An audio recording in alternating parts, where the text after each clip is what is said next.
Gandang gabi! Magluluto na naman ng panghapunan. At ito nga lang guys ang aking lulutuin para sa aming hapunan ngayon.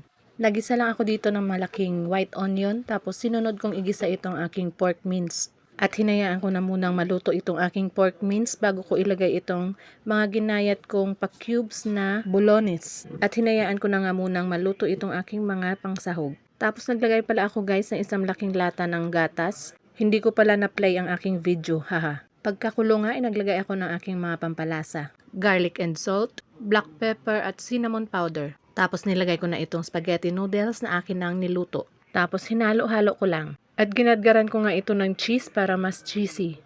At the same time ay magmelt na siya. Sa tingin ko ay kulang ang aking sarsa, pero okay na yan, dadalawa lang naman kami nila Kay ang kakain. Hinalo-halo ko lang na mabuti para yung aking cheese ay lusaw na dito sa mismong sarsa ng aking pasta. At ayan guys, ready na ang aming hapunan. Pasta bolognese in white sauce. Kain na tayo dinner!